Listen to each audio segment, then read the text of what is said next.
News 18 Punjab Haryana Himachal ਤੇ ਤੁਹਾਡਾ ਸਵਾਗਤ ਹੈ। ਤੁਸੀਂ ਦੇਖ ਰਹੇ ਹੋ ਪ੍ਰਾਈਮ ਟਾਈਮ। ਮੈਂ ਹਾਂ ਯਾਦਵਿੰਦਰ ਸਿੰਘ। ਬਿਜਲੀ ਨੂੰ ਲੈ ਕੇ ਲਗਾਤਾਰ ਦੇਸ਼ 'ਚ ਪੰਜਾਬ 'ਚ ਵੱਖ-ਵੱਖ ਚਰਚਾ ਰਹਿੰਦੀ ਹੈ। ਬਿਜਲੀ ਦੇ ਬਿੱਲਾਂ ਨੂੰ ਲੈ ਕੇ ਕਦੇ ਕੁਝ ਹੁਣ ਬਿਜਲੀ ਨੂੰ ਲੈ ਕੇ ਬਠਿੰਡਾ ਦੇ ਅੰਦਰ ਵੱਡਾ ਸੰਗਰਾਮ ਦੇਖਣ ਨੂੰ ਮਿਲ ਰਿਹਾ ਹੈ। ਬਠਿੰਡਾ 'ਚ ਥਰਮਲ ਬੰਦ ਕਰ ਦਿੱਤਾ ਗਿਆ ਤੇ ਥਰਮਲ ਬੰਦ ਕਰਨ ਨੂੰ ਲੈ ਕੇ ਸਰਕਾਰ ਨੇ ਬਹੁਤ ਸਾਰੀਆਂ ਦਲੀਲਾਂ ਦਿੱਤੀਆਂ ਨੇ, पर आम आदमी पार्टी जबरदस्त विरोध कर रही है। मनप्रीत बादल का घर घेरिया आम आदमी पार्टी ने।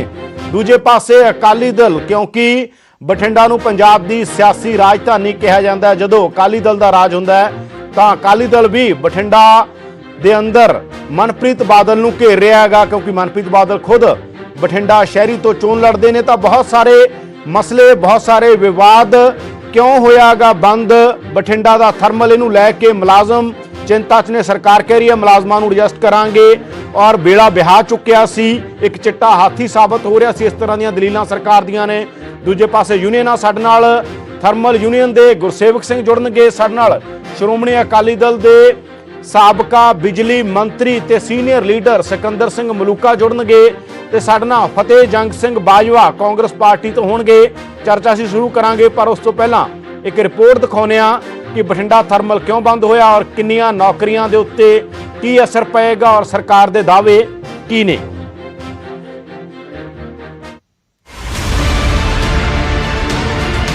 गुरु नानक देव थर्मल प्लांट बठिंडा शहर दी शान सी, पछाण सी। झीलां वाला शहर भी बठिंडा इस थर्मल प्लांट करके ही बनिया।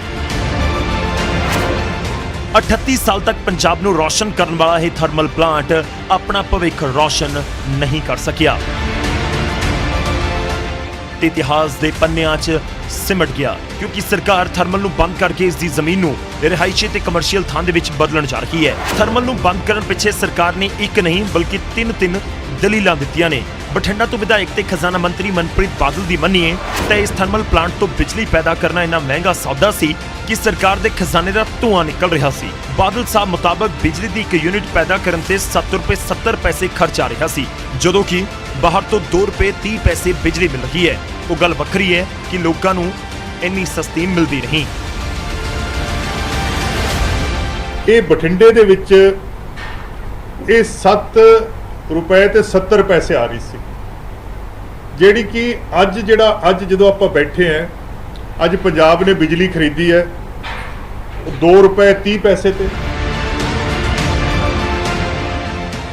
वरियां तक पंजाब दियां बिजली जरूरतां नूं पूरी करन वाला यह थर्मल प्लांट सरकार दी नज़र दे विच चिट्टा हाथी बन चुकिया सी, जिस दे रख रखाव ते ही सालाना करोड़ां रुपए खर्च हो रहे सन।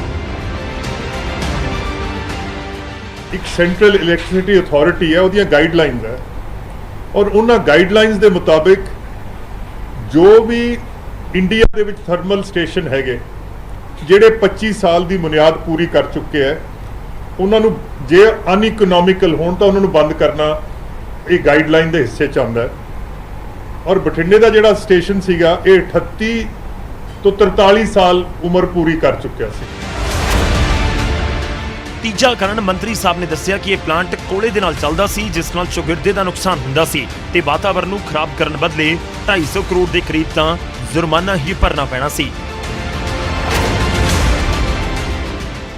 कि ये जिहड़ा बिजली घर है ये एक जे 24 घंटे चलता है तो उन्होंने एक दिन मनते हैं। और बठिंडा स्टेशन दे जिहड़ा प्लांट लोड फैक्टर सीगा ये 7.23 रह गया सी। ਇਹਦਾ मतलब 92% ये बंद रहिंदा सी, इनू चलाउण दी जरूरत नहीं पैंदी सी, पावर सरप्लस हो गई सी।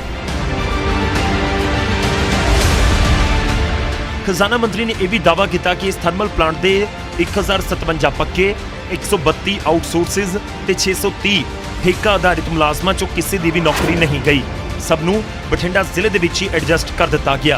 थर्मल दी 164 एकड़ जमीन ते बणियां झीलां भी ज्यों दियां त्यों रहणगीਆਂ, पर बाकी 1320 एकड़ जमीन ते सरकारी दफ्तर, रिहायशी मकाना ते इंडस्ट्रीयल पार्क बनाउण दी सरकार ने योजना उलीकी है। सरकार नूं उम्मीद है कि चाइना तो आउण वाली इंडस्ट्री थर्मल दी इस जमीन ते सरकारी खजाने नूं आबाद कर सकेगी। चंडीगढ़ तो पंकज कपाही, न्यूज़ 18 पंजाब।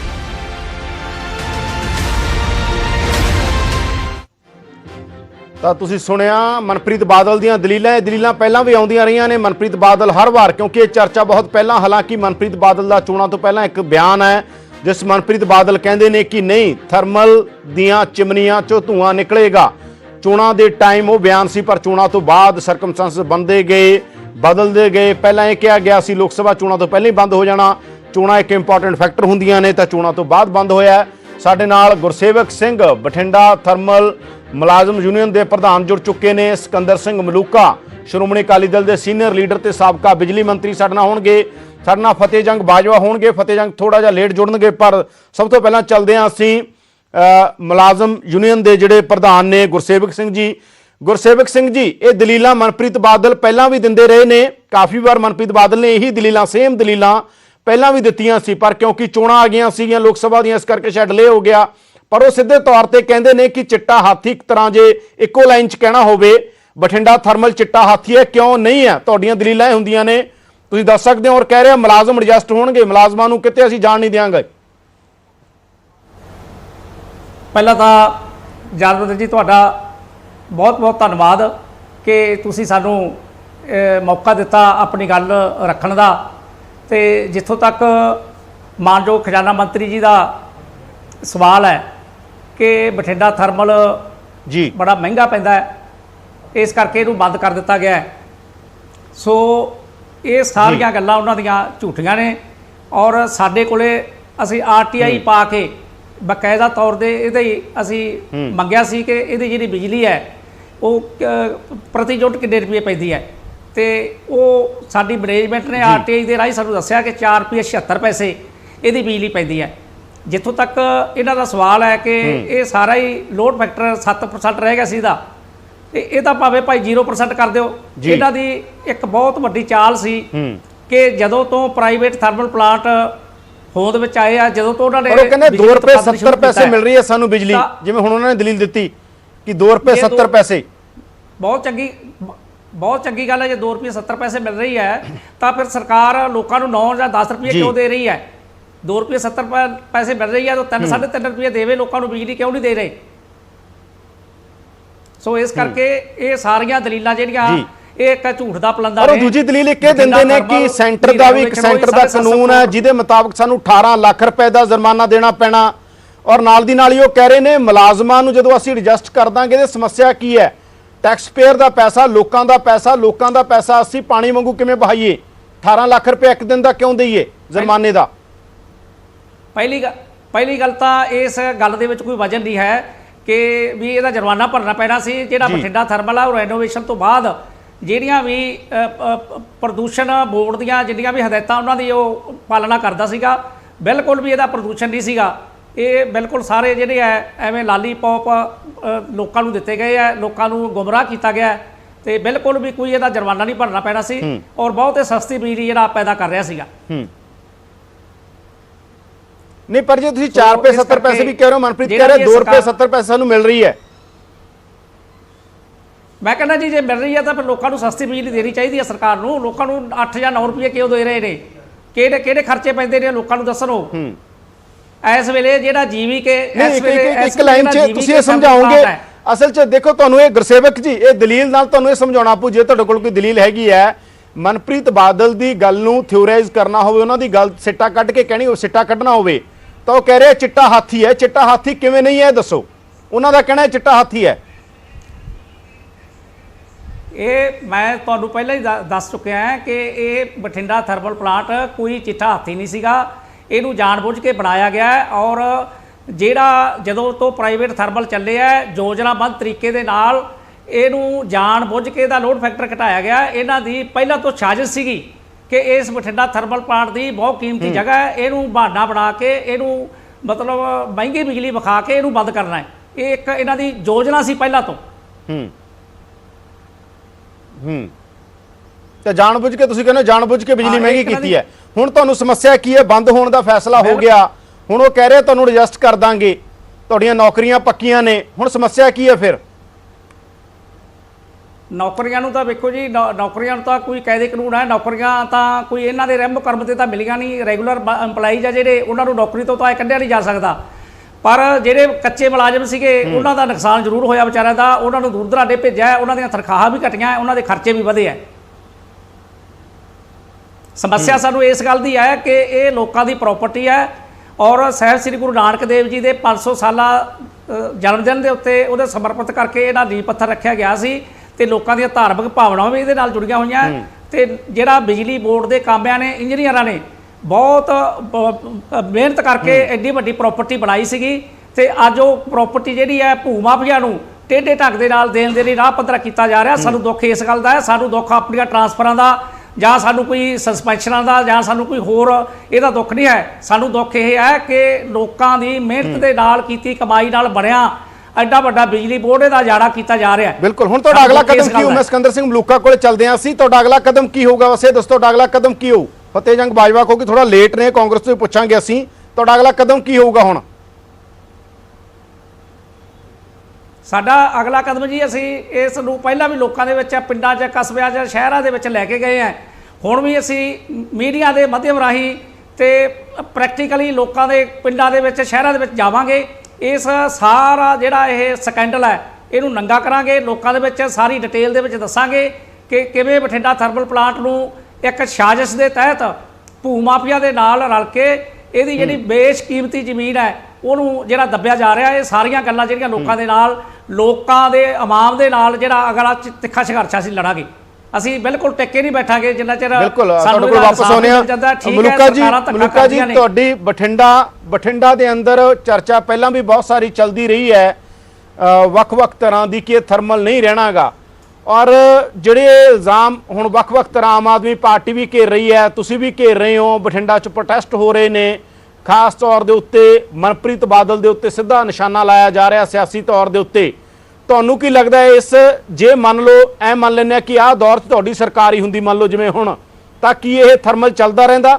ਤੁਹਾਡੇ ਕੋਲ ਕਿਹੜਾ ਮਾਡਲ ਹੋਣਾ ਸੀ ਜਿਹਦੇ ਨਾਲ ਤੁਸੀਂ ਚਲਾਉਂਦੇ? ਜਿਹੜੇ ਮਨਪ੍ਰੀਤ ਬਾਦਲ ਦੀਆਂ ਦਲੀਲਾਂ ਨੇ ਉਹਨਾਂ ਦੀ ਕੋਈ ਕਾਟ ਹੈ ਤੁਹਾਡੇ ਕੋਲੇ ਮਲੂਕਾ ਜੀ? ਯਾਦਵਿੰਦਰ ਜੀ, ਪਹਿਲੀ ਗੱਲ ਤਾਂ ਜਿਵੇਂ ਸਰਦਾਰ ਗੁਰਸੇਵਕ ਸਿੰਘ ਹੋਰੀ ਵੀ ਕਹਿ ਰਹੇ ਸੀ ਕਿ ਇਹ ਥਰਮਲ ਪਲਾਂਟ ਬਠਿੰਡੇ ਦੀ ਲਾਈਫਲਾਈਨ ਬਣਿਆ। 1969 ਦੇ ਵਿੱਚ ਗੁਰੂ ਨਾਨਕ ਦੇਵ ਜੀ ਮਹਾਰਾਜ ਦੇ ਯਾਦ ਦੇ ਵਿੱਚ 500 ਸਾਲਾਂ 'ਚ ਬਣਾਇਆ ਗਿਆ ਸੀ ਇਤਿਹਾਸਕ। ਇਹ ਪੰਜਾਬ ਦਾ ਪਹਿਲਾ ਥਰਮਲ ਪਲਾਂਟ ਸੀ। ਉਦੋਂ ਪਹਿਲਾਂ ਬਿਜਲੀ ਦੀ ਬੜੀ ਕਮੀ ਰਹਿੰਦੀ ਸੀ, ਬੜੀ ਸਮੱਸਿਆ ਸੀ ਬਿਜਲੀ ਦੀ। ਉਹ ਉਸ ਵੇਲੇ ਨੂੰ ਲਾਇਆ ਗਿਆ ਸੀਗਾ ਗੁਰੂ ਨਾਨਕ ਦੇਵ ਜੀ ਦੇ ਜਨਮ ਦੇ ਦਿਨ ਦੇ ਉੱਤੇ 500 ਸਾਲਾ ਮਨਾਇਆ ਸੀ ਤੇ ਉਹਦੇ ਤੌਰ ਤੇ ਇਹਨੂੰ ਉੱਥੇ ਸ਼ੁਰੂ ਕੀਤਾ ਗਿਆ ਸੀ। ਇਹ ਪਹਿਲਾ ਥਰਮਲ ਪਲਾਂਟ ਸੀ ਪੰਜਾਬ ਦਾ ਬਿਜਲੀ ਦੀਆਂ। ਇਹਨੇ ਬੜੀਆਂ ਲੋੜਾਂ ਕੀਤੀਆਂ, ਬੜੀ ਸੇਵਾ ਕੀਤੀ। ਜੇ ਕਹਿ ਲਈਏ ਕਿ ਜਦੋਂ ਥਰਮਲ ਪਲਾਂਟ ਆ ਗਿਆ ਬਠਿੰਡੇ, ਉਦੋਂ ਪਹਿਲਾਂ ਬਠਿੰਡੇ ਕੁਝ ਨਹੀਂ ਸੀ ਹੁੰਦਾ। ਇਹਨੂੰ ਟਿੱਬਿਆਂ ਵਾਲਾ ਸ਼ਹਿਰ ਕਹਿੰਦੇ ਸੀ। ਕੋਈ ਅਫਸਰ ਵੀ ਬਠਿੰਡੇ ਜਾਂਦਾ ਤਾਂ ਸਜ਼ਾ ਗਿਣਦੀ ਸੀ ਕਿ ਸਜ਼ਾ ਦੇਤੀ ਮੈਨੂੰ। ਤੇ ਅੱਜ ਜੇ ਕੋਈ ਅਫਸਰ ਬਠਿੰਡੇ ਜਾਂਦਾ ਉੱਥੋਂ ਆਉਣਾ ਨਹੀਂ ਚਾਹੁੰਦਾ। ਇਸ ਨਾਲ ਇੰਨੀ ਤਰੱਕੀ ਹੋਈ ਹੈ, ਜਿੰਨੀ ਸਮਝਦਾ ਵੀ ਇੱਥੇ ਜਾਂ ਇੰਡਸਟਰੀ ਆਈ ਜਾਂ ਹੋਰ ਤਰੱਕੀ ਹੋਈ ਸਾਰੀ, ਉਹ ਇਸ ਥਰਮਲ ਦੇ ਕਰਕੇ ਹੀ ਆਈ। ਜਿਹੜੀ ਸਾਰਾ ਕੁਝ ਹੋਇਆ, ਜਿੰਨੀ ਸ਼ਹਿਰ ਦੀ ਡਿਵੈਲਪਮੈਂਟ ਹੋਈ ਜਾਂ ਹੋਰ, ਇਹ ਥਰਮਲ ਨਾਲ ਕਿਸੇ ਨਾ ਕਿਸੇ ਢੰਗ ਨਾਲ ਜੁੜੀ ਹੋਈ ਗੱਲ ਹੈ। ਦੂਜੀ ਗੱਲ ਆ ਗਈ ਕਿ ਗਵਰਨਮੈਂਟ ਕਹਿੰਦੀ ਹੈ ਜਾਂ ਖਜ਼ਾਨਾ ਮੰਤਰੀ ਜੀ ਕਹਿੰਦੇ ਨੇ ਕਿ ਇਹ ਬੁੱਢਾ ਹੋ ਗਿਆ ਹੁਣ ਥਰਮਲ ਪਲਾਂਟ, ਚੱਲਣ ਦੇ ਕਾਬਲ ਨਹੀਂ ਜੀ। ਇਹਦੀਆਂ ਕਈ ਗੱਲਾਂ ਨੇ। ਇੱਕ ਤਾਂ ਜੇ ਬੁੱਢਾ ਹੋ ਗਿਆ, ਫਿਰ ਪਿੱਛੇ ਰੈਨੋਵੇਟ ਹੋਇਆ ਸੀ, ਕਾਫੀ ਰੁਪਈਆ ਇਹਦੇ ਤੇ ਲੱਗਿਆ ਸੀਗਾ। ਉਹ ਅਫਸਰਾਂ ਨੇ ਫਿਰ ਕਿਉਂ ਕਰਾਇਆ ਰੈਨੋਵੇਟ, ਕਿਉਂ ਇਹ ਕੀਤਾ ਗਿਆ, ਕਿਉਂ ਇੰਨਾ ਰੁਪਈਆ ਖਰਾਬ ਕੀਤਾ ਗਿਆ? ਫਿਰ ਉਹਨਾਂ ਤੇ ਕਾਰਵਾਈ ਹੋਣੀ ਚਾਹੀਦੀ ਹੈ ਜਿਨ੍ਹਾਂ ਨੇ ਗਲਤ ਰਾਏ ਦਿੱਤੀ ਕਿ ਇੱਕ ਬੁੱਢੇ ਬੰਦੇ ਤੇ ਇੰਨੇ ਪੈਸੇ ਲਾਤੇ ਜਿਹੜਾ ਕਿ ਮੁੜ ਕੇ ਚਿੱਟਾ ਹਾਥੀ ਹੈ ਤੇ ਇਹ ਸੈਂਕੜੇ ਕਰੋੜ ਰੁਪਈਆ ਜਿਹੜਾ ਖਰਾਬ ਕੀਤਾ ਹੈ। ਦੋਸ਼ੀ ਕੌਣ ਆ? ਫਿਰ ਉਹ ਅਫਸਰਾਂ ਤੇ ਵੀ ਕਾਰਵਾਈ ਹੋਣੀ ਚਾਹੀਦੀ। ਉਹਨਾਂ ਨੇ ਕਿਉਂ ਗਲਤ ਰਿਪੋਰਟ ਦਿੱਤੀ? ਦੂਜੀ ਗੱਲ, ਇਹ ਮਸ਼ੀਨਰੀਆਂ ਬਦਲੀਆਂ ਜਾਂਦੀਆਂ ਹੁੰਦੀਆਂ, ਬੁੱਢੇ ਵਾਲੀ ਗੱਲ ਨਹੀਂ ਹੁੰਦੀ ਕੋਈ। ਮੈਂ ਦੱਸਦਾ ਇਹਨਾਂ ਦੇ ਮੁਤਾਬਕ, ਇੱਕ ਪਾਸੇ ਤਾਂ ਇਹ ਕਹਿੰਦੇ ਨੇ ਕਿ ਜੀ ਪ੍ਰਾਈਵੇਟ ਥਰਮਲ ਪਲਾਂਟ ਆ ਗਏ, ਸਰਕਾਰੀ ਥਰਮਲ ਪਲਾਂਟਾਂ ਨੂੰ ਨੁਕਸਾਨ ਹੋ ਗਿਆ, ਪੰਜਾਬ ਚ ਲੱਗ ਗਏ। ਇੱਕ ਪਾਸੇ ਸਰਕਾਰੀਆਂ ਨੂੰ ਬੰਦ ਕਰਨ ਤੇ ਲੱਗੇ ਹੋਏ ਨੇ। ਆਪਾ ਵਿਰੋਧੀ ਗੱਲਾਂ ਨੇ ਸਾਰੀਆਂ। ਜਿੱਥੋਂ ਤੱਕ ਹੈਗਾ ਬੁਢਾਪੇ ਦੀ ਗੱਲ ਹੈ ਇਹਦੀ, ਇਹ ਤਾਂ ਫਿਰ ਤਾਂ ਸਾਰੇ ਹੀ ਬੁੜੇ ਹੋ ਜਾਣੇ ਆ। ਲਹਿਰੇ ਦੇ ਵੀ 2 ਯੂਨਿਟਾਂ ਦਾ ਟਾਈਮ ਰਹਿ ਗਿਆ, ਦੂਜਿਆਂ ਦਾ ਹੋ ਗਿਆ ਪੂਰਾ। ਰੋਪੜ ਦੇ ਵੀ ਕਈ ਯੂਨਿਟਾਂ ਦਾ ਟਾਈਮ ਪੂਰਾ ਹੋ ਗਿਆ ਜਿੰਨਾ ਇਹ ਟਾਈਮ ਨੂੰ ਕਹਿੰਦੇ ਆ। ਗੱਲ ਇਹ ਨਹੀਂ ਹੁੰਦੀ, ਕੁਛ ਮਸ਼ੀਨਰੀ ਇਹਦੀ ਬਦਲੀ ਜਾਂਦੀ ਹੁੰਦੀ ਹੈ।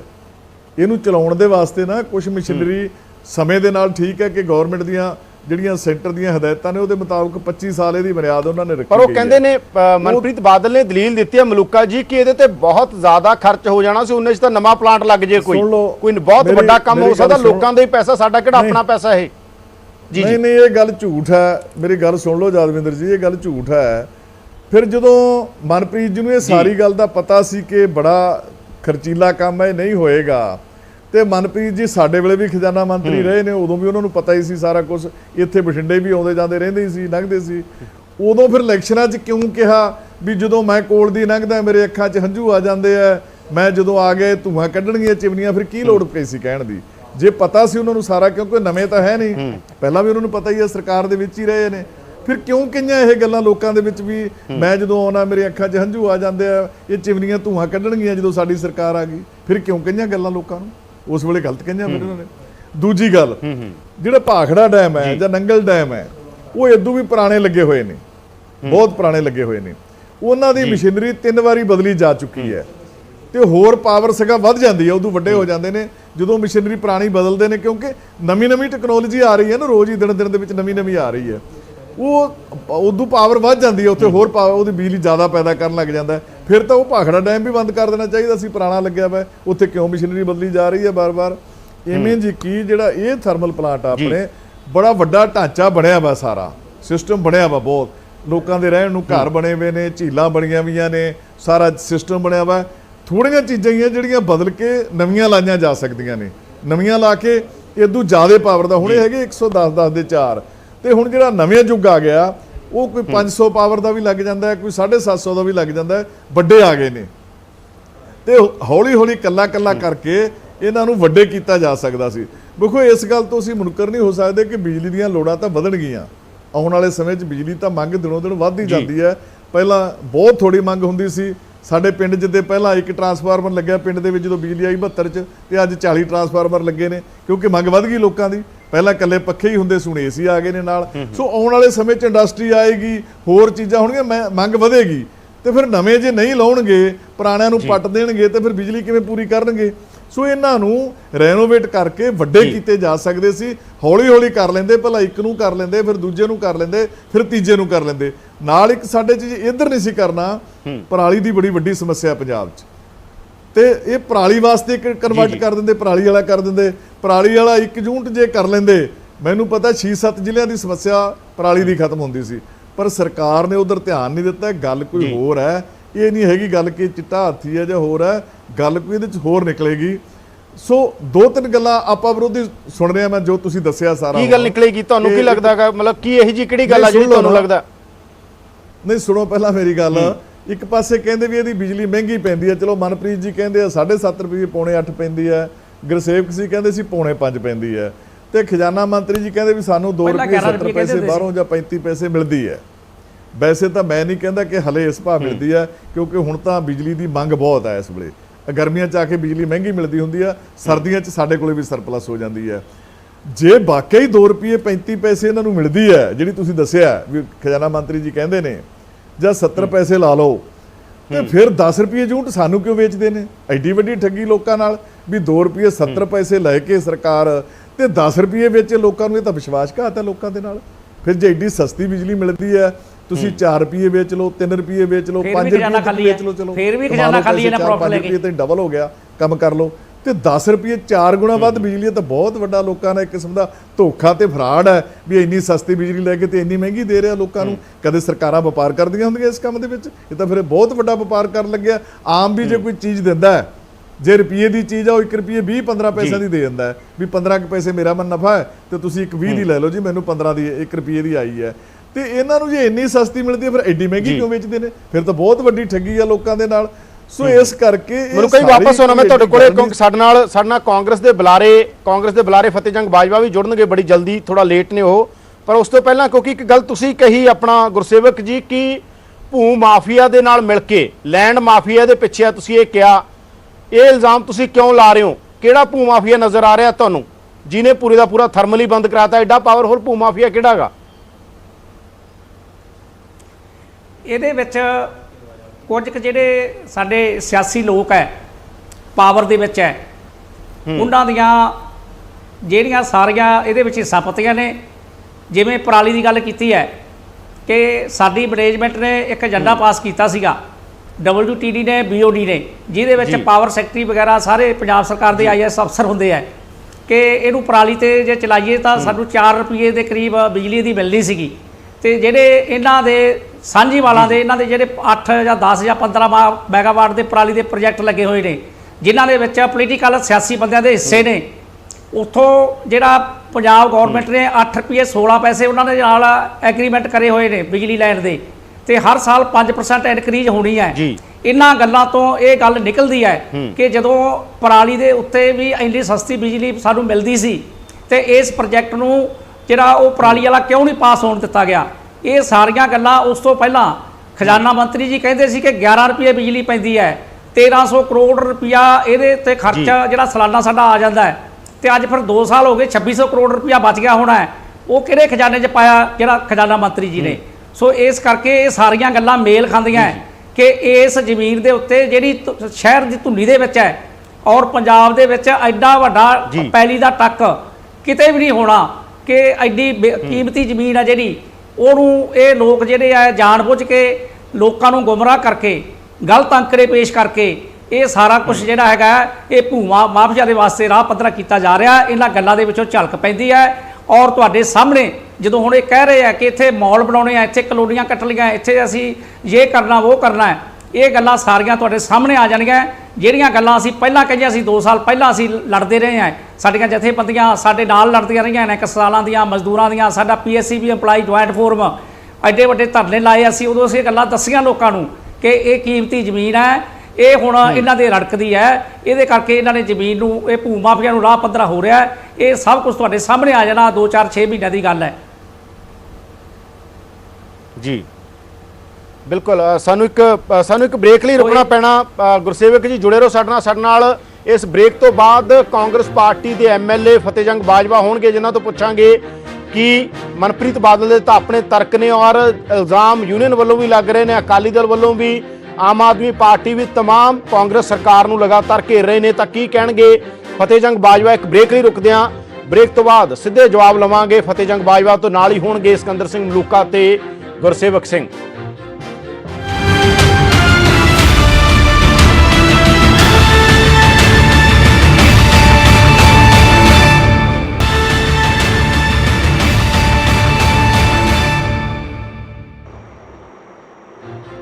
ਬ੍ਰੇਕ ਤੋਂ ਬਾਅਦ ਤੁਹਾਡਾ ਸਵਾਗਤ ਹੈ। ਤੁਸੀਂ ਦੇਖ ਰਹੇ ਹੋ ਪ੍ਰਾਈਮ ਟਾਈਮ। ਮੈਂ ਹਾਂ ਯਾਦਵਿੰਦਰ ਸਿੰਘ। ਚਰਚਾ ਅਸੀਂ ਇਸ ਗੱਲ ਦੇ ਉੱਤੇ ਕਰ ਰਹੇ ਹਾਂ ਕਿ ਲਗਾਤਾਰ ਬਠਿੰਡਾ ਥਰਮਲ ਪਲਾਂਟ ਨੂੰ ਲੈ ਕੇ ਵਿਰੋਧ ਹੋ ਰਿਹਾ। ਆਮ ਆਦਮੀ ਪਾਰਟੀ ਵੱਲੋਂ, ਸ਼੍ਰੋਮਣੀ ਅਕਾਲੀ ਦਲ ਵੱਲੋਂ ਲਗਾਤਾਰ ਘੇਰਿਆ ਜਾ ਰਿਹਾ ਸਰਕਾਰ ਨੂੰ, ਤੇ ਸਰਕਾਰ ਆਪਣੀਆਂ ਦਲੀਲਾਂ ਦੇ ਰਹੀ ਹੈ। ਬਠਿੰਡਾ ਦਾ ਥਰਮਲ ਬੰਦ ਕਰਨ ਦਾ ਫੈਸਲਾ ਲਿਆ ਜਾ ਚੁੱਕਿਆ ਹੈ ਔਰ ਉੱਥੇ ਉਸ ਲੈਂਡ ਨੂੰ ਹੋਰ ਪਰਪਸ ਲਈ ਯੂਜ਼ ਕੀਤਾ ਜਾਏਗਾ, ਵਰਤਿਆ ਜਾਏਗਾ। ਇਹਦੇ ਤੇ ਵੀ ਸਵਾਲ ਬਹੁਤ ਵੱਡੇ ਖੜੇ ਹੋ ਰਹੇ ਨੇ। ਸਾਡੇ ਨਾਲ ਫਤਿਹਜੰਗ ਬਾਜਵਾ ਜੁੜ ਚੁੱਕੇ ਨੇ, ਕਾਂਗਰਸ ਪਾਰਟੀ ਤੋਂ MLA ਨੇ। ਫਤਿਹ ਜੀ ਸਾਡੇ ਨਾਲ ਨੇ, ਸਾਡੇ ਨਾਲ ਸਿਕੰਦਰ ਸਿੰਘ ਮਲੂਕਾ ਨੇ, ਸਾਡੇ ਨਾਲ ਗੁਰਸੇਵਕ ਸਿੰਘ ਨੇ, ਬਠਿੰਡਾ ਜੋ ਥਰਮਲ ਮੁਲਾਜ਼ਮ ਯੂਨੀਅਨ ਆ ਉਹਦੇ ਪ੍ਰਧਾਨ ਨੇ। ਚਰਚਾ ਸ਼ੁਰੂ ਕਰਦੇ ਹਾਂ। ਫਤਿਹ ਜੀ, ਤੁਹਾਡੀ ਸਰਕਾਰ ਦੇ ਉੱਤੇ ਸਿੱਧਾ ਇਲਜ਼ਾਮ, ਹਾਲਾਂਕਿ ਮਨਪ੍ਰੀਤ ਬਾਦਲ ਨੇ ਸਪਸ਼ਟੀਕਰਨ ਦਿੱਤਾ, ਸਿੱਧਾ ਇਲਜ਼ਾਮ ਇਹਨਾਂ ਦਾ ਇਹ ਆ ਕਿ ਜਿਹੜਾ land mafia, political land mafia, ਇਹਨਾਂ ਨੇ ਸ਼ਬਦ ਵਰਤਿਆ ਕਿ ਬਹੁਤ ਸਾਰੇ ਇਹੋ ਜਿਹੇ ਲੋਕ ਨੇ ਜਿਹੜੇ ਚਾਹੁੰਦੇ ਨੇ ਫਤਿਹ ਜੀ ਕਿ ਇਹ ਥਰਮਲ ਬੰਦ ਹੋਣਾ ਚਾਹੀਦਾ। ਔਰ ਸਿਕੰਦਰ ਸਿੰਘ ਮਲੂਕਾ ਨੇ ਕਿਹਾ ਕਿ ਸਰਕਾਰ ਚਾਹੁੰਦੀ ਤਾਂ ਇਹਨੂੰ ਜਿਉਂਦਾ ਰੱਖ ਸਕਦੀ ਸੀ, ਕੋਈ ਇਹੋ ਜਿਹਾ ਮਸਲਾ ਨਹੀਂ ਸੀ, ਸਰਕਾਰ ਹੀ ਨਹੀਂ ਚਾਹੁੰਦੀ ਸੀ, ਜਾਣਬੁੱਝ ਕੇ ਇਸ ਨੂੰ ਬੰਦ ਕੀਤਾ ਗਿਆ। ਦੇਖੋ, ਮੇਰੇ ਬਹੁਤ ਹੀ ਸਤਿਕਾਰਯੋਗ ਮਲੂਕਾ ਸਾਹਿਬ ਬੈਠੇ ਨੇ, ਨਾਲ ਗੁਰਸੇਵਕ ਜੀ ਵੀ ਬੈਠੇ ਆ ਜੀ। ਮੈਂ ਦੱਸਣਾ ਚਾਹੁੰਦਾ ਵੀ ਇੱਕ ਪਾਵਰ ਪਲਾਂਟ ਦੀ ਜਿਹੜੀ ਲਾਈਫ ਹੈ ਨਾ, ਇਹ ਬੇਸਿਕਲੀ 35 ਸਾਲ ਤੱਕ ਪਾਵਰ ਪਲਾਂਟ ਦੀ ਜਿਹੜੀ ਲਾਈਫ ਹੁੰਦੀ ਹੈ ਜੀ। ਔਰ ਜਿਹੜੀ ਬਠਿੰਡਾ ਦੇ ਪਾਵਰ ਪਲਾਂਟ ਸੀਗਾ, ਥਰਮਲ ਪਲਾਂਟ, ਇਹ 43 ਸਾਲ ਹੋ ਗਏ ਇਸ ਨੂੰ ਬਣੇ ਨੂੰ ਜੀ। ਇਹਦੀ ਜਿਹੜੀ ਯੂਟਿਲਾਈਜੇਸ਼ਨ ਸੀ ਪਲਾਂਟ ਦੀ, ਇਹ ਮਲੂਕਾ ਜੀ ਵੀ ਜਾਣਦੇ ਨੇ, ਗੁਰਸੇਵਕ ਜੀ ਵੀ ਜਾਣਦੇ ਨੇ ਵੀ ਜਦੋਂ ਇੱਕ ਪਲਾਂਟ ਅਨਵਾਇਬਲ ਹੋ ਜਾਏ, ਜਦੋਂ ਕੋਈ ਵੀ ਇੰਡਸਟਰੀ ਅਨਵਾਇਬਲ ਹੁੰਦੀ ਹੈ, ਜਿਹੜੀ ਇਹ ਪਲਾਂਟ 7.3% ਤੇ ਚੱਲ ਰਿਹਾ ਸੀ ਜੀ, ਤੇ ਜਦੋਂ 7.3% ਤੇ ਪਲਾਂਟ ਚੱਲਦਾ ਹੋਏ ਤੇ ਉਸ ਪਲਾਂਟ ਦੀ ਜਦੋਂ ਵਾਇਬਿਲਿਟੀ ਨਹੀਂ ਸੀ, 1 ਸਾਲ ਦਾ 110 ਕਰੋੜ ਰੁਪਇਆ ਯਾਦਵਿੰਦਰ ਜੀ ਘਾਟਾ ਸੀ ਸਰਕਾਰ ਨੂੰ ਜੀ। ਇਹ ਮੈਂ ਮੰਨਦਾ, ਇਹ ਗੁਰਸੇਵਕ ਹੁਰਾਂ ਦੀ ਜਾਂ ਇਹਨਾਂ ਦਾ ਜਿਹੜਾ ਪਹਿਲੂ ਹੈ ਬਿਲਕੁਲ ਸਹੀ ਹੈ, ਕਿਉਂਕਿ ਜਿਸ ਬੰਦੇ ਨੇ ਜਿਹੜੇ ਪਲਾਂਟ ਨੂੰ ਬਣਾਇਆ, ਫਿਰ ਉਸ ਤੋਂ ਉਹਨਾਂ ਦਾ ਰੋਟੀ ਰੋਜ਼ੀ ਚੱਲਦੀ ਹੈ, ਜਦੋਂ ਕੋਈ ਚੀਜ਼ ਵੀ ਬੰਦ ਹੁੰਦੀ ਹੈ ਤੇ ਉਹਦਾ ਅਸਰ ਤੇ ਉਹਦਾ ਨੁਕਸਾਨ ਜ਼ਰੂਰ ਦਿਖਦਾ ਹੈ ਜੀ। ਬਟ ਮੈਂ ਇੱਕ ਗੱਲ ਜ਼ਰੂਰ ਕਹਿਣਾ ਚਾਹਾਂਗਾ ਆਪਣੇ ਭਰਾਵਾਂ ਨੂੰ ਵੀ ਇਸ ਦੇ ਉੱਤੇ ਸਰਕਾਰ ਦੀ ਕੋਈ ਇਸ ਕਿਸਮ ਦੀ ਮਨਸ਼ਾ ਨਹੀਂ ਵੀ ਕਿਸੇ ਜਿੱਦਾਂ ਇਹ ਕਿਹਾ ਜਾ ਰਿਹਾ ਵੀ ਜੀ ਇੱਥੇ ਉਹ ਜਿਹੜਾ ਲੈਂਡ ਮਾਫੀਆ ਜਾਂ ਕਿ ਇਸ ਕਿਸਮ ਦੇ ਕੋਈ ਗੱਲਬਾਤ ਹੈ। ਬੇਸਿਕਲੀ ਅਨਵਾਇਬਲ ਹੋਣ ਕਰਕੇ ਇਸ ਪਲਾਂਟ ਦੇ ਦੇਖੋ ਤਿੰਨ ਚੀਜ਼ਾਂ ਬੜੀਆਂ ਜ਼ਰੂਰੀ ਨੇ।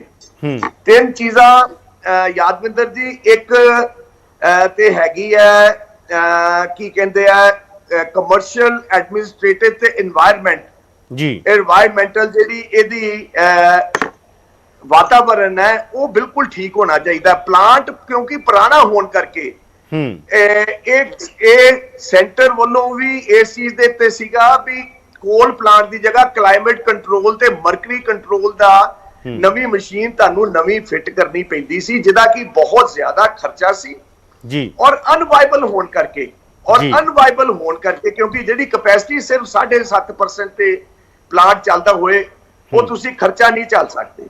तो मेरा मनना यह है भी सरकार ने जेड़ा इस थर्मल प्लांट नू 3 साल पहले जी तकरीबन सरकार दा मन बनया सी भी ये प्लांट क्योंकि वाइबल नहीं हो रहा, सानू बिजली जेड़ी है वो सेंट्रल पूल विचों 2 रुपये 70 पैसे दी मिल रही है ते असी ये बिजली सानू 7.5 रुपए 70 पैसे दी कॉस्ट पै रही सी।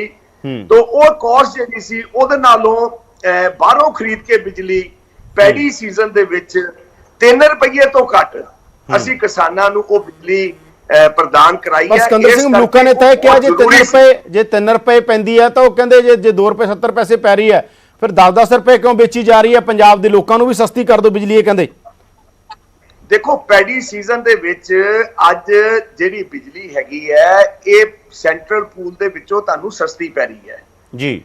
ਤੇ ਉਹ ਜਿਹੜੀ ਬਿਜਲੀ ਤੁਹਾਨੂੰ ਸਸਤੀ ਪੈਂਦੀ ਹੈ ਨੈਚੁਰਲੀ ਤੁਸੀਂ ਉਸ ਬੇਸਿਸ ਤੇ ਹੀ ਅਗਲੇ ਜਿਹੜੇ ਨੇ ਉਹ ਬਿੱਲ ਜਿਹੜੀ ਕਾਸਟ ਹੈ ਉਹ ਭੇਜੀ ਜਾਂਦੀ ਲਾਈ ਜਾਂਦੀ ਹੈ। ਤੋਂ ਇੰਨੀ ਮਹਿੰਗੀ ਬਿਜਲੀ ਤੁਸੀਂ ਅੱਜ ਬਣਾ ਕੇ ਜਿਹੜੀ 7 ਰੁਪਏ 70 ਪੈਸੇ ਤੁਹਾਨੂੰ ਕਾਸਟ ਕਰਦੀ ਸੀ ਉਹ ਬਿਜਲੀ ਤੁਹਾਡੀ ਵਾਇਬਿਲਿਟੀ ਨਹੀਂ ਬਣਦੀ। ਔਰ ਹਰ ਸਾਲ ਯਾਦਵਿੰਦਰ ਜੀ ਮੈਂ ਇੱਥੇ ਕਹਿਣਾ ਚਾਹੁੰਦਾ ਵੀ ਹਰ ਸਾਲ 110 ਕਰੋੜ ਰੁਪਏ ਦਾ ਨੁਕਸਾਨ ਘਾਟਾ ਜਿਹੜਾ ਹੈ ਉਹ ਸਰਕਾਰ ਨੂੰ ਪੈ ਰਿਹਾ ਸੀ। ਸੋ ਇਸੇ ਕਾਰਨ ਹੀ ਇਹ ਜਿਹੜਾ ਪਲਾਂਟ ਸ਼ਟ ਦੇਖੋ ਵੱਡੀਆਂ ਇੰਡਸਟਰੀਆਂ ਸ਼ਟ ਡਾਊਨ ਹੁੰਦੀਆਂ ਨੇ ਜਦੋਂ ਤੁਹਾਨੂੰ ਇਹ ਦਿਖਦਾ ਵੀ ਇਸ ਇੰਡਸਟਰੀ ਦੇ ਵਿੱਚ ਵਾਇਬਿਲਿਟੀ ਨਹੀਂ ਰਹਿ ਗਈ ਜਾਂ ਇਹ ਇੰਡਸਟਰੀ ਸਾਡੇ ਕਾਸਟ ਤੇ ਸੈਲਿੰਗ ਪ੍ਰਾਈਸ ਦੇ ਵਿੱਚ ਬੜਾ ਜ਼ਬਰਦਸਤ ਡਿਫਰੈਂਸ ਹੈ ਤੇ ਉਹ ਇੰਡਸਟਰੀ ਫਿਰ ਸ਼ਟ ਡਾਊਨ ਕਰਨੀ ਪੈਂਦੀ ਹੈ। ਇਹ ਜੇ ਨਹੀਂ ਬੰਦਾ ਕਰਦਾ ਉਹ ਖਰਚਾ ਜਾਂ ਉਹ ਜਿਹੜੇ ਲਾਸਸ ਨੇ ਉਹ ਕਿੰਨੀ ਦੇਰ ਤੱਕ ਸਰਕਾਰਾਂ ਚੱਲ ਸਕਦੀਆਂ ਨੇ। बिल्कुल सिकंदर सिंह बिल्कुल वापस आना तुहाडे कोले। मलूका जी इस गल च किन्ना क दम लगदा तुहानू क्योंकि यही तर्क मोस्टली मनप्रीत बादल दे रहे ने, इस तर्क च किन्ना क दम लगदा तुहानू? देखो बाजवा जी बड़े सियाणे सज्जन ने, छोटे भरा ने, मैं इन्हां दा सत्कार करदा। इन्हां ने बड़ा कोशिश कीती है कि सरकार नू जस्टिफाई करन दी ਹੁੰਦਾ ਜਿਹੜੇ ਸਰਕਾਰ ਵਾਲਾ ਬੰਦਾ ਉਹਦੀ ਡਿਊਟੀ ਹੁੰਦੀ ਹੈ ਕਿ ਉਹ ਕਰੇ ਆਪਣੀ ਸਰਕਾਰ ਦਾ ਬਚਾਅ, ਭਾਵੇਂ ਜਿੰਨਾ ਮਰਜ਼ੀ ਗਲਤ ਫੈਸਲਾ ਹੈ ਉਹਦੀ ਡਿਊਟੀ ਹੁੰਦੀ ਹੈ, ਉਹ ਕਰ ਰਹੇ ਨੇ ਬਾਜਵਾ ਸਾਹਿਬ, ਸਾਨੂੰ ਕੋਈ ਗਿਲਾ ਨਹੀਂ ਹੈਗਾ ਇਸ ਗੱਲ ਦੇ ਉੱਤੇ। ਪਰ ਆਪਾ ਵਿਰੋਧੀ ਗੱਲਾਂ ਫਿਰ ਨੇ। ਤੁਸੀਂ ਦੱਸਿਆ ਕਿ ਮਨਪ੍ਰੀਤ ਜੀ ਕਹਿੰਦੇ ਸਾਨੂੰ 7 ਰੁਪਏ ਕੁਝ ਪੈਸੇ ਪੈਂਦੀ ਬਠਿੰਡਾ ਥਰਮਲ ਦੀ, ਬਾਜਵਾ ਸਾਹਿਬ ਕਹਿੰਦੇ ਸਾਨੂੰ 10 ਰੁਪਏ ਕੁਝ ਪੈਸੇ ਪੈਂਦੀ ਹੈ।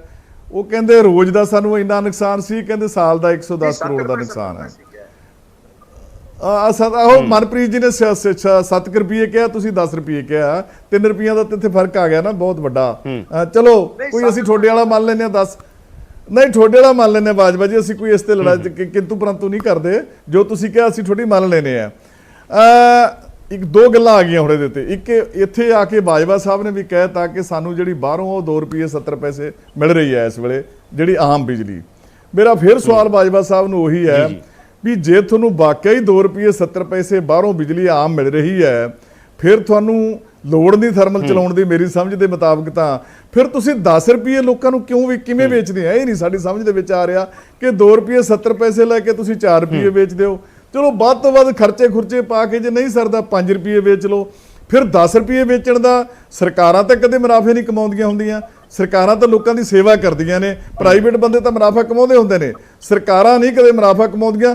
ਐਡਾ ਵੱਡਾ ਮੁਨਾਫਾ ਤਾਂ ਕਦੇ ਵੱਡੇ ਤੋਂ ਵੱਡਾ ਵਪਾਰੀ ਵੀ ਨਹੀਂ ਕਰਾਉਂਦਾ, ਉਹ ਵੀ 10% ਜਾਂ 15% ਦੇ ਉੱਤੇ, ਜਾਂ ਚੀਜ਼ ਕੋਈ 5% ਤੇ 10% ਤੇ 15 ਤੇ ਹਿਸਾਬ ਨਾਲ ਨਫਾ ਲੈ ਕੇ ਵੇਚ ਦਿੰਦਾ ਹੈ। ਤੇ ਸਰਕਾਰ ਤਾਂ 4 ਗੁਣਾ ਵੱਧ ਨਫਾ ਲੈ ਰਹੀ ਹੈ। ਤਾਂ ਬਹੁਤ ਵੱਡੀ ਠੱਗੀ ਹੈ ਪੰਜਾਬ ਦੇ ਲੋਕਾਂ ਨਾਲ। ਜੇ 2 ਰੁਪਏ 70 ਪੈਸੇ ਲੈ ਕੇ ਤੇ 10 ਰੁਪਏ ਲੋਕਾਂ ਨੂੰ ਦਿੰਦੇ ਨੇ, ਇਦੋਂ ਵੱਡਾ ਪੰਜਾਬ ਦੇ ਲੋਕਾਂ ਨਾਲ ਧੱਕਾ ਤੇ ਫਰੇਬ ਕੋਈ ਨਹੀਂ।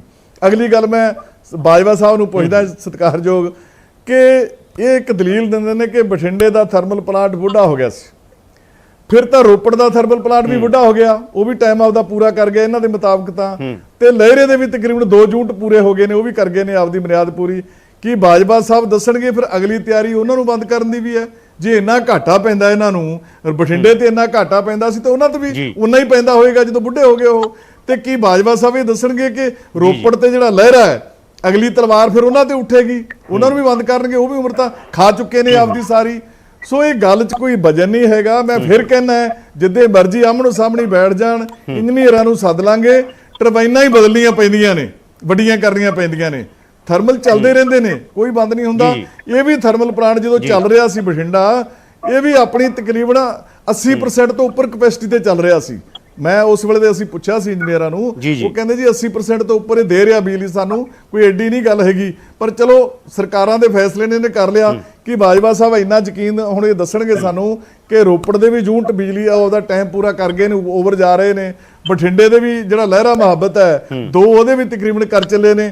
ਫਿਰ ਇਹ ਅਗਲੀ ਤਿਆਰੀ ਉਹਨਾਂ ਨੂੰ ਵੀ ਫਿਰ ਤਾਂ ਬੰਦ ਕਰਨ ਦੀ ਹੋਣੀ ਚਾਹੀਦੀ ਆ, ਕਿਉਂਕਿ ਐਡਾ ਵੱਡਾ ਸਰਕਾਰ, ਇਹ ਤਾਂ ਸੀ 440 ਦੇ 110 ਦੇ ਸੀ, ਉਹ ਤਾਂ ਹੈ ਵੱਡੇ ਇਦੋਂ, ਤੇ ਉਹ ਲਹਿਰੇ ਵਾਲੇ 210 ਦੇ ਆ, ਰੋਪੜ ਵਾਲੇ ਵੀ ਵੱਡੇ ਨੇ। ਤੇ ਫਿਰ ਅਗਲੀ ਤਾਂ ਇੱਥੇ ਤਾਂ ਉੱਥੇ ਤਾਂ ਇਦੋਂ ਵੀ ਜ਼ਿਆਦਾ ਵੱਡਾ ਖਰਚਾ ਹੋਏਗਾ ਸਰਕਾਰ ਦਾ। 2 ਗੱਲਾਂ ਦਾ ਬਾਜਵਾ ਸਾਹਿਬ ਸਾਨੂੰ ਜਵਾਬ ਦੇ ਦੇਣ। ਇੱਕ ਤਾਂ ਕਿ ਅਗਲੀ ਤਿਆਰੀ ਫਿਰ ਉਹਨਾਂ ਨੂੰ ਬੰਦ ਕਰਨ ਦੀ ਵੀ ਹੈ ਕਿ ਉਹ ਖਰਚਾ ਇਹਦਾ ਨਹੀਂ ਚੱਲਣਾ ਚਾਹੁੰਦੇ ਸੀ, ਉਹਨਾਂ ਦਾ ਚੱਲਣਗੇ। ਤੇ ਵਾਪਸ ਆਉਣੇ ਆ, ਕੁਝ ਕਹਿਣਾ ਚਾਹੁੰਦੇ ਨੇ ਗੁਰਸੇਵਕ ਸਿੰਘ ਜੀ, ਕੁਝ ਕਹਿਣਾ ਚਾਹੁੰਦੇ ਨੇ, ਸ਼ਾਇਦ ਉਹਨਾਂ ਕੋਲ ਕੋਈ ਦਲੀਲ ਹੋਵੇ ਨਾ ਬੰਦ ਕਰਨ ਦੀ। ਗੁਰਸੇਵਕ ਜੀ ਕੀ ਕਹਿਣਾ ਚਾਹੁੰਦੇ ਹੋ? ਮੈਂ ਬਾਜਵਾ ਸਾਹਿਬ ਜੀ ਦਾ ਇੱਕ ਗੱਲ ਦਾ ਜਵਾਬ ਵਿੱਚੇ ਮਨਪ੍ਰੀਤ ਸਾਹਿਬ ਦਾ, ਕਿ ਇਹ ਕਹਿੰਦੇ ਨੇ ਕਿ ਸੈਂਟਰ ਪੂਲ 'ਚੋਂ ਸਾਨੂੰ 2 ਰੁਪਏ 70 ਪੈਸੇ ਬਿਜਲੀ ਮਿਲਦੀ ਹੈ।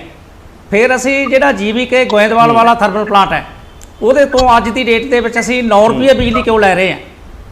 ਸੋ ਜਿਹੜਾ ਵਾਈਟ ਪੇਪਰ ਜਾਰੀ ਕਰਨਾ ਸੀਗਾ, ਪੰਜਾਬ ਗੌਰਮੈਂਟ ਨੇ, CM ਸਾਹਿਬ ਨੇ ਵਾਅਦਾ ਕੀਤਾ ਸੀ ਪੰਜਾਬ ਦੇ ਲੋਕਾਂ ਦੇ ਨਾਲ ਕਿ ਅਸੀਂ ਵਾਈਟ ਪੇਪਰ ਜਾਰੀ ਕਰਾਂਗੇ। ਉਹ ਵਾਈਟ ਪੇਪਰ ਤਿਆਰ ਪਿਆ ਹੈ, ਕਿਉਂ ਨਹੀਂ ਲੈ ਕੇ ਆਉਂਦੇ? ਉਹਦੇ ਵਿੱਚ ਸਾਰੀਆਂ ਗੱਲਾਂ ਸਾਫ਼ ਹੋ ਜਾਣਗੀਆਂ ਕਿ ਬਠਿੰਡਾ ਥਰਮਲ ਦੀ ਬਿਜਲੀ ਕਿੰਨੀ ਪੈਂਦੀ ਸੀ, ਲਹਿਰੇ ਦੀ ਕਿੰਨੀ ਪੈਂਦੀ ਸੀ, ਰੋਪੜ ਦੀ ਕਿੰਨੀ ਪੈਂਦੀ ਸੀ, GVK ਦੀ ਕਿੰਨੀ ਪੈਂਦੀ ਹੈ, ਬਣਾਲੀ ਵਾਲੇ ਥਰਮਲ ਦੀ ਕਿੰਨੀ ਪੈਂਦੀ ਹੈ, ਰਾਜਪੁਰੇ ਦੀ ਕਿੰਨੀ ਪੈਂਦੀ ਹੈ। ਔਰ ਜਿੱਥੋਂ ਤੱਕ ਮਨਪ੍ਰੀਤ ਬਾਦਲ ਜੀ ਦਾ ਸਵਾਲ ਹੈ ਕਿ ਇਹ ਪੁਰਾਣਾ ਹੋ ਗਿਆ ਸੀ ਬਾਜਵਾ ਜੀ ਦਾ, ਇਹ ਪੁਰਾਣਾ ਨਹੀਂ ਹੋਇਆ। ਇਹਦੀ ਰੈਨੋਵੇਸ਼ਨ ਦੇ ਉੱਤੇ 750 ਕਰੋੜ ਰੁਪਇਆ ਲਾਇਆ ਹੈ, ਔਰ ਇਹ ਬਿਲਕੁਲ ਇਹਦੀ ਮਸ਼ੀਨਰੀ ਸਾਰੀ ਦੀ ਸਾਰੀ ਨਵੀਂ ਬਦਲ ਦਿੱਤੀ ਗਈ ਹੈ, ਇਹ ਨਵਾਂ ਬਣ ਗਿਆ ਹੈ। ਔਰ ਇਹਦੀ ਜਿਹੜੀ 1 ਤੇ 2 ਨੰਬਰ ਯੂਨਿਟ ਦੀ ਬੁਨਿਆਦ 2022-23 ਤੱਕ ਸੀਗੀ, ਤੇ 3 ਤੇ 4 ਨੰਬਰ ਯੂਨਿਟ ਦੀ ਬੁਨਿਆਦ ਜਿਹੜੀ ਹੈ 2029-30 ਤੱਕ ਇਹਦੀ ਹੈ ਜਿਹੜੀ ਮਿਤੀ ਹੋਈ ਹੈ ਇੰਜੀਨੀਅਰਾਂ ਨੇ, ਜਿਨ੍ਹਾਂ ਨੇ ਇਹਦੀ ਰੈਨੋਵੇਸ਼ਨ ਕੀਤੀ ਹੈ ਸੈਂਟਰਲ ਇਲੈਕਟ੍ਰਿਸਿਟੀ ਅਥਾਰਟੀ ਨੇ। ਔਰ ਇਸ ਕਰਕੇ ਜਿੱਥੋਂ ਤੱਕ ਇਹ ਕਹਿੰਦੇ ਆ ਵੀ ਇਹ ਪੁਰਾਣਾ ਹੋ ਗਿਆ, ਇਹ ਤਾਂ ਬੁੱਢਾ ਹੋ ਗਿਆ, ਤੇ ਮੈਂ ਪੁੱਛਦਾ ਖਜ਼ਾਨਾ ਮੰਤਰੀ ਜੀ ਨੂੰ ਕਿ ਉਹਨਾਂ ਦੇ ਕੋਲੇ 10 ਗੱਡੀਆਂ ਘਰੇ ਖੜੀਆਂ, ਜਾਊਂਗਾ ਪ੍ਰਮੋਸ਼ਨਲ ਟਰੈਕਟਰ, ਕਾਰ, ਜੀਪ, ਉਹ 60 ਸਾਲ ਪੁਰਾਣੀਆਂ ਹੈ, ਉਹਨਾਂ ਨੂੰ ਬੜੇ ਸ਼ੌਂਕ ਦੇ ਨਾਲ ਰੱਖਿਆ ਹੋਇਆ ਇਹਨਾਂ ਨੇ। ਤੇ ਇਸ ਕਰਕੇ ਇਹ ਇੱਕ ਵਿਰਾਸਤ ਹੈ ਬਠਿੰਡਾ ਥਰਮਲ, ਪੰਜਾਬ ਦੀ ਥਰਮਲ ਜਿਹੜਾ ਵਿਰਾਸਤ ਹੈ ਸਾਡੇ ਬਠਿੰਡਾ ਸ਼ਹਿਰ ਦੀ। ਸੋ ਇਹ ਗੁਰੂ ਨਾਨਕ ਦੇਵ ਜੀ ਦੇ ਨਾਂ ਦੇ ਉੱਤੇ ਲੋਕਾਂ ਦੀਆਂ ਧਾਰਮਿਕ ਭਾਵਨਾਵਾਂ ਇਹਦੇ ਨਾਲ ਜੁੜੀਆਂ ਹੋਈਆਂ। ਸੋ ਇਸ ਕਰਕੇ ਬਾਹਲਾ ਚਿਰ ਲੋਕਾਂ ਨੂੰ ਬੇਵਕੂਫ ਨਹੀਂ ਬਣਾਇਆ ਜਾ ਸਕਦਾ। ਜੇ ਮਨਪ੍ਰੀਤ ਬਾਦਲ ਜੀ ਵਾਕਿਆ ਹੀ ਸੁਹਿਰਦ ਹੈ ਤਾਂ ਉਹ CM ਸਾਹਿਬ ਨਾਲ ਗੱਲ ਕਰਕੇ ਜਿਹੜਾ ਵਾਈਟ ਪੇਪਰ ਜਾਰੀ ਕਰਨ ਤੇ ਇਸ ਗੱਲ ਦਾ ਲੋਕਾਂ ਨੂੰ ਦੱਸਣ ਕਿ ਜਿਹੜੀ GVK ਕੰਪਨੀ ਹੈ ਉਹਦੇ ਨਾਲ ਕਾਫੀ ਰੌਲਾ ਪਾਇਆ ਸੀ ਤੁਸੀਂ, ਕਾਫੀ ਰੌਲਾ ਪਿਆ ਸੀ ਸਿਆਸੀ ਤੌਰ ਤੇ। ਖੁਦ ਤੁਸੀਂ ਵੀ ਬਾਜਵਾ ਜੀ ਕਹਿੰਦੇ ਹੁੰਦੇ ਸੀ ਉਹਨਾਂ ਦਿਨਾਂ ਦੇ ਅੰਦਰ, ਕਾਫੀ ਚਰਚਾਵਾਂ ਸੀ। ਕਿਉਂ ਇਹ ਕਹਿ ਰਿਹਾ ਕਿ ਵਾਈਟ ਪੇਪਰ ਜਾਰੀ ਕਰਕੇ ਜਿਹੜੇ ਪ੍ਰਾਈਵੇਟ ਥਰਮਲ ਚੱਲ ਰਹੇ ਨੇ ਉਹਨਾਂ ਬਾਰੇ ਤੁਸੀਂ ਕਹਿੰਦੇ ਸੀ ਕਿ ਉਹ ਗਲਤ ਨੇ, ਉਹਦੇ ਸਮਝੌਤੇ ਰੱਦ ਕਰਾਂਗੇ, ਇਹ ਰੱਦ ਹੋਣੇ ਚਾਹੀਦੇ ਨੇ। ਸੁਨੀਲ ਜਾਖੜ ਵੀ ਸਵਾਲ ਉਠਾਉਂਦੇ ਸੀ, ਬਹੁਤ ਸਾਰੀਆਂ ਗੱਲਾਂ ਸੀ। ਫਿਰ ਉਹ ਵਿੱਚ ਹੀ ਗੱਲਾਂ ਕਿਉਂ ਰਹਿ ਗਈਆਂ? ਔਰ ਇਹ ਕਹਿ ਰਹੇ ਨੇ ਕਿ ਇਹ ਸਭ ਤਰਕ ਝੂਠੇ ਨੇ, ਜਦੋਂ ਕਿ ਥਰਮਲ 'ਚ ਇਸ ਤਰ੍ਹਾਂ ਦੀ ਕੋਈ ਲੋੜ ਨਹੀਂ ਹੈ। ਨਾ ਹੀ ਥਰਮਲ ਦੇ ਅੰਦਰ ਇਹ ਜਿਹੜੀ ਇਹਦੀ ਲਿਮਿਟ ਪੂਰੀ ਹੋਈ ਸੀ, 2 ਯੂਨਿਟਾਂ ਦੀ ਹੋਈ ਹੈ, 2 ਦੀ ਨਹੀਂ ਹੋਈ ਸੀ। ਔਰ ਕੀ ਹੁਸ਼ਿਆਰਪੁਰ ਵਾਲਾ, ਲਹਿਰਾ ਮੁਹੱਬਤ ਵਾਲਾ ਇਹ ਵੀ ਥਰਮਲ ਬੰਦ ਹੋਣਗੇ ਫਿਰ? ਰੋਪੜ ਮੈਂ ਇਹ ਦੱਸਣਾ ਚਾਹੁੰਦਾ ਵੀ ਹਰ ਪਲਾਂਟ ਦੀ ਜੀ ਹਰ ਜਗ੍ਹਾ ਦੀ ਆਪਣੀ ਯੂਟਿਲਾਈਜੇਸ਼ਨ ਹੁੰਦੀ ਹੈ।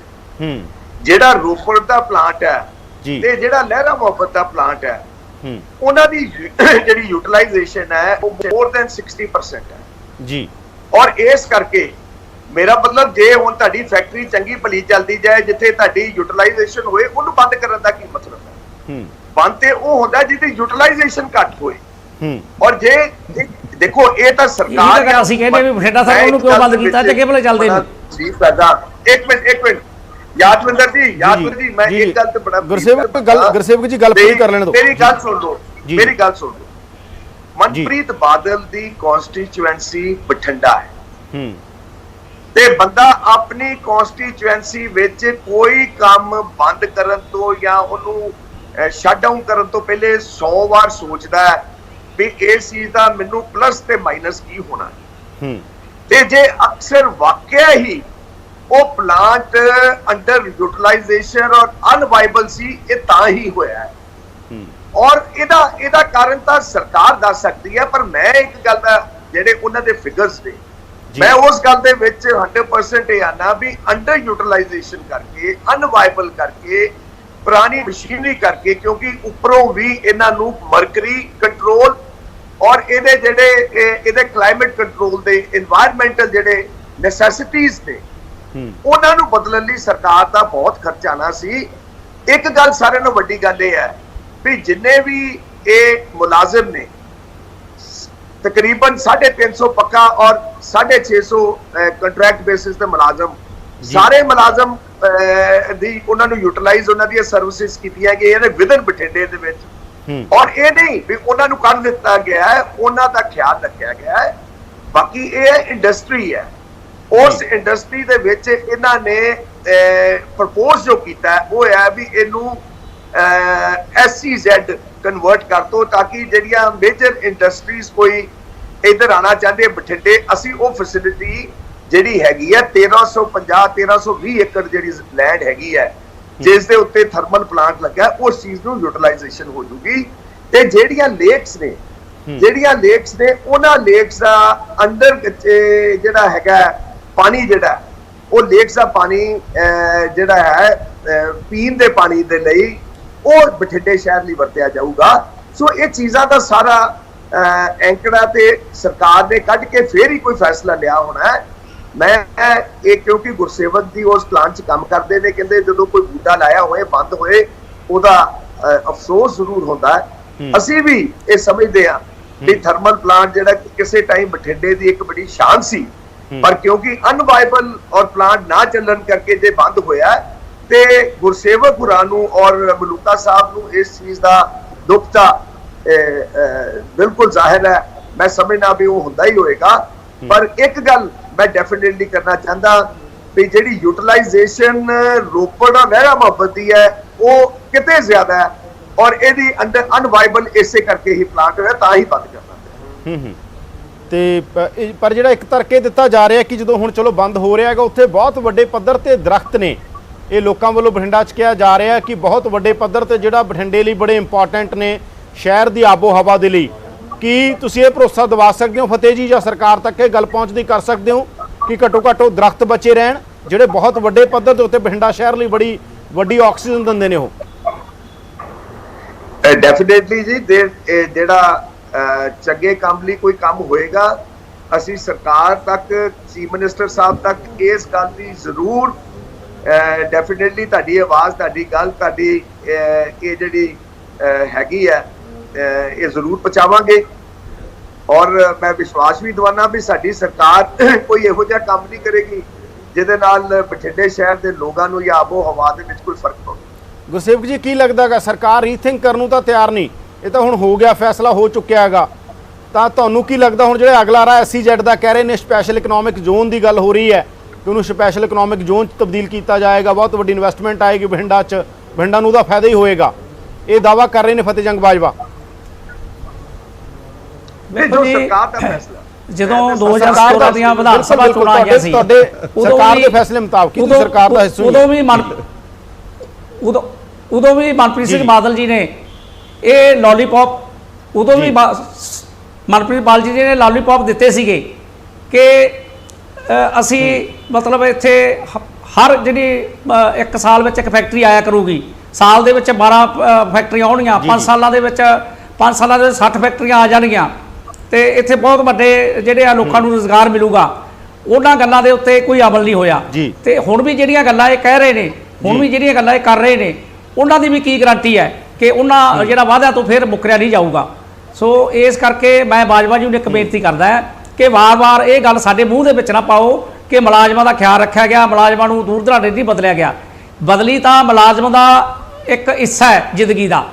ਸੋ ਬਦਲੀ ਦੀ ਸਾਨੂੰ ਗੱਲ ਨਹੀਂ, ਸਾਨੂੰ ਦੁੱਖ ਹੈ ਜਿਹੜੀ ਗੱਲ ਦਾ ਕਿ ਚੰਗੇ ਭਲੇ ਚੱਲਦੇ ਪਲਾਂਟ ਨੂੰ ਇਹਨੂੰ ਜਾਣ ਬੁੱਝ ਕੇ ਇੱਕ ਸਾਜ਼ਿਸ਼ ਦੇ ਤਹਿਤ ਇਹਨੂੰ ਬੰਦ ਕੀਤਾ ਗਿਆ ਔਰ ਬਠਿੰਡੇ ਦੀ ਵਿਰਾਸਤ ਨੂੰ ਜਿਹੜਾ ਉਹਦਾ ਕੱਲ ਮੈਂ ਕਹੂੰਗਾ ਉਹਨੂੰ ਕਤਲ ਕਹੂੰਗਾ ਕਿ ਪੰਜਾਬ ਸਰਕਾਰ ਨੇ ਉਹਦਾ ਕਤਲ ਕਰ ਦਿੱਤਾ। ਸੋ ਇਸ ਕਰਕੇ ਅਸੀਂ ਇਸ ਗੱਲ ਦੇ ਵਾਸਤੇ ਕਦੇ ਵੀ ਚੁੱਪ ਕਰਕੇ ਨਹੀਂ ਬੈਠਾਂਗੇ। ਔਰ ਕਰਦੇ ਰਹੇ ਹੋ, ਮੈਨੂੰ ਇਹ ਦੱਸੋ ਵੀ ਕੀ ਪਲਾਂਟ ਪੂਰੀ ਕੈਪੈਸਿਟੀ 'ਚ ਚੱਲ ਰਿਹਾ ਸੀ? 7.5% ਤੇ ਨਹੀਂ ਸੀ ਚੱਲ ਰਿਹਾ? ਬਿਲਕੁਲ ਜੀ, ਹਾਂ ਬਿਲਕੁਲ ਜੀ, ਬਿਲਕੁਲ ਤੁਸੀਂ ਸਾਨੂੰ ਅੱਜ ਵੀ ਇਜਾਜ਼ਤ ਦਿਓ ਪਲਾਂਟ ਨੂੰ ਚਲਾਉਣ ਦੀ। ਅਸੀਂ ਤੁਹਾਨੂੰ ਉਹਨੂੰ 90% ਤੇ ਚਲਾ ਕੇ ਵਿਖਾਵਾਂਗੇ। ਜੇਕਰ 90% ਤੇ ਪਲਾਂਟ ਲੋਡ ਫੈਕਟਰ ਤੇ ਉਹ ਨਾ ਚੱਲੇ, ਮੈਂ ਲਿਖ ਕੇ ਦਿੰਦਾ, ਮੈਂ ਨੌਕਰੀ ਤੋਂ ਅਸਤੀਫਾ ਦਊਂਗਾ। ਤੁਸੀਂ ਸਾਨੂੰ ਸਰਕਾਰ ਇੱਕ ਵਾਰੀ ਮੌਕਾ ਦੇਵੇ, ਹਜੇ ਵੀ ਉਹ ਚੱਲ ਸਕਦਾ ਹੈ। ਬਿਲਕੁਲ 90% ਤੇ ਜੇ ਨਾ ਚੱਲੇ ਅਸੀਂ ਮੈਂ ਅਸਤੀਫਾ ਦਊਂਗਾ ਨੌਕਰੀ ਤੋਂ, ਜਾਂ ਸਰਕਾਰ ਨੂੰ ਵਾਅਦਾ ਕਰੇ, ਜਾਂ ਸਰਕਾਰ ਜਿਹੜਾ ਵਾਈਟ ਪੇਪਰ ਜਾਰੀ ਕਰੇ। ਜਿਹੜਾ ਵਾਈਟ ਪੇਪਰ ਬਣਿਆ ਪਿਆ ਉਹਦੇ 'ਚ ਕੋਈ ਹੋਣਾ ਜਿਹੜੀ ਬਦਲ ਕੀਤੀ ਜਾਵੇ। ਗੁਰਸੇਵਕ ਜੀ ਇਸ ਟਾਈਮ ਉਹ 80 85 90% ਦਾ ਲੋਡ ਫੈਕਟਰ ਤੇ ਚੱਲ ਰਿਹਾ ਸੀਗਾ ਜੀ। ਇਸ ਟਾਈਮ 90 95% ਤੇ ਚੱਲ ਰਿਹਾ ਜੀ। ਬਠਿੰਡਾ ਥਰਮਲ ਬਹੁਤ ਜ਼ਿਆਦਾ ਫਰਕ ਹੈ। ਹਾਂਜੀ ਨਹੀਂ ਚੱਲਦਾ 95% ਤੇ ਚੱਲਦਾ ਰਿਹਾ। ਰਿਕਾਰਡ ਕਰਾ ਕੇ ਵੇਖ ਲਓ। ਐਕਚੁਅਲੀ ਪਲਾਂਟ ਨਵਾਂ ਲੱਗੇਗਾ ਤੇ 100% ਤੇ ਵੀ ਚੱਲੇਗਾ। ਬਾਜਵਾ ਸਾਹਿਬ ਮੇਰੇ ਕੋਲੇ ਰਿਕਾਰਡ ਪਿਆ, ਮੈਂ ਤੁਹਾਨੂੰ ਵਿਖਾ ਸਕਦਾ। ਮੈਨੂੰ WhatsApp ਨੰਬਰ ਦਿਓ, ਮੈਂ ਤੁਹਾਨੂੰ ਭੇਜੂਗਾ ਰਿਕਾਰਡ ਸਾਰਾ। ਉਹਦਾ ਮਗਰਲਾ ਸਾਰਾ ਵੀ ਕਿੰਨਾ ਲੋਡ ਫੈਕਟਰ ਰਿਹਾ ਇਹਦਾ, ਰੈਨੋਵੇਸ਼ਨ ਤੋਂ ਬਾਅਦ ਵੀ, ਰੈਨੋਵੇਸ਼ਨ ਤੋਂ ਪਹਿਲਾਂ ਵੀ।